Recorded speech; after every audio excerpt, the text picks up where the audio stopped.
And beside the crowds in Minnesota, several local groups, they are reacting to the guilty verdict reading. Protesters are gathering to voice their frustrations. And Michelle McCormack is out in the field right now after the guilty verdicts given in the Derek Chauvin trial were read just about 15 minutes ago. Michelle.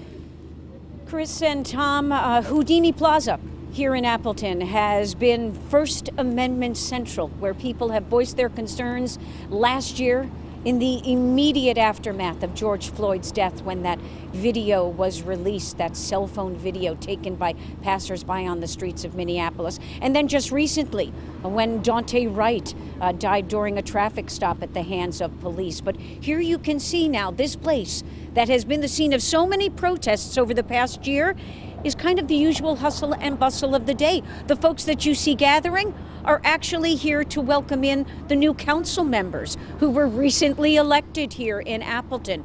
You know, I asked some folks who had gathered here, young men of color playing football here in the park, what was their reaction? And they said to me, to be honest with you, Michelle, the video is the video.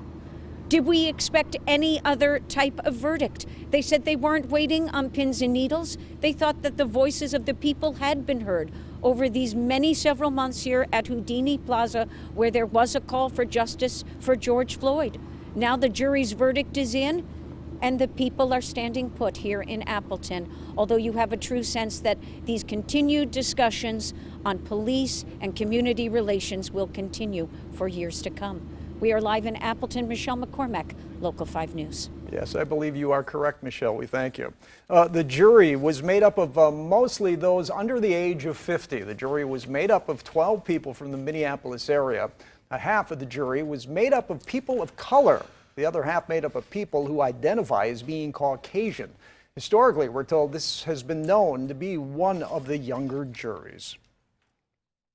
All right, the verdict heard across the country, with many people also gathering here in the Green Bay area. So we're going to take you live now to Eric Richards in Green Bay with more on what is developing today. Eric. Well, good afternoon, Tom and Chris. I can tell you right now, we are in front of the Green Bay Police Department, and there is no crowd gathered here. I also took a drive around the area, went over to City Deck, also no one there. I took a swing by City Hall, no one there as well. I think a lot of people in the community here very much surprised by the verdict that came in today. I can tell you that in talking to the Green Bay Police Department about how they would handle a situation had this jury went another way, had the verdict gone not guilty, what they would do in that particular circumstance. And they said that they would mobilize, along with the partner sister stations that are around here, law enforcement agencies, in making sure that the community is safe, and the people who wanted to get their voices heard, that they also were safe. I can tell you that none of those people are out here right now. They're probably still stunned by the guilty verdict. And as I said, the Green Bay Police Department were ready to go as far as how to respond to this incident.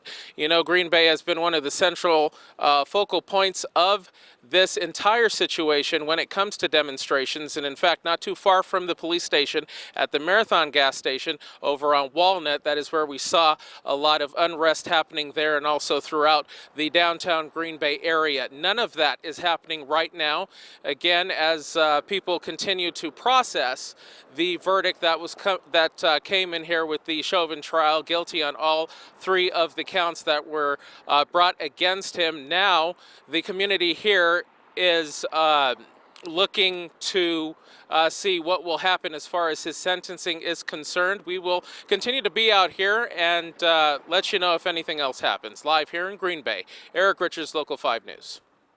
Eric Richards, thank you. So, Derek Chauvin, now convicted of the 3 charges: second-degree murder, third-degree murder, and second-degree manslaughter. Different sentences are attributed to each of these charges.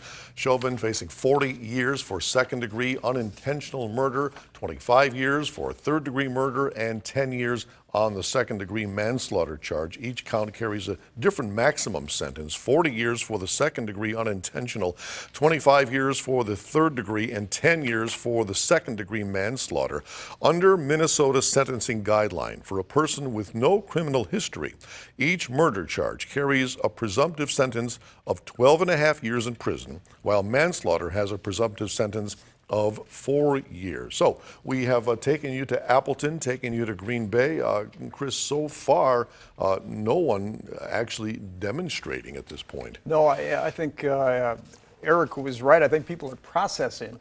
Right now, they still are, yeah. These verdicts, what they mean, how they came about after a trial that lasted, I think, a period of about 2 weeks.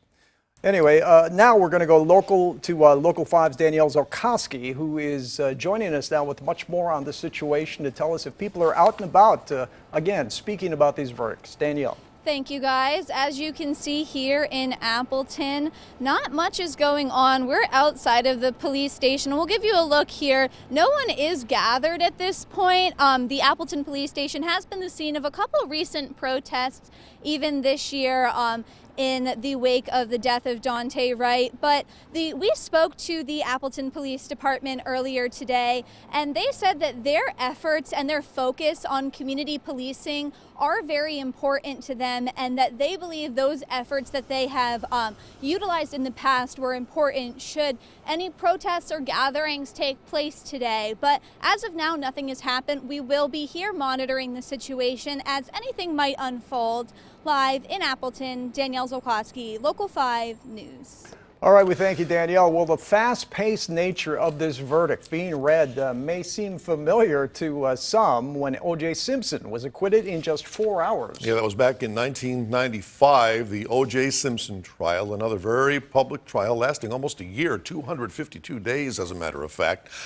Everybody expected a lengthy deliberation from that jury, but then they turned around in just 4 hours. They came out of that jury room with a not guilty verdict, acquitting O.J. Simpson for the alleged murder of his ex-wife and Ron Goldman. You well remember, those of you who saw Simpson mouthing thank you to the members of the jury, and I think, frankly, everybody, including his lawyers, were surprised. You were in this business, Chris, at that time, and you'll well remember what happened on that day. I was. That was a long time ago, though, when you think about it. I mean, that was back in 1995. He was acquitted. It's over 25 years ago. But what I remember not so much is, I remember the 4 hours it took for the acquittal and being very surprised by that, but I remember the year-long testimony they had prior to that just went on and on and on, and yet one could never think, I mean, with so much evidence presented in one case, how could this individual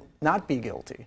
But again, he was acquitted by a jury. Right, and then ironically, who would have guessed? 13 years later, he would be found guilty of robbery and sentenced to 33 years in prison, of which he served 9, and the rest, as they say, is history. Yeah. All right. We will continue our coverage, and we have much more after this, so please stay with us.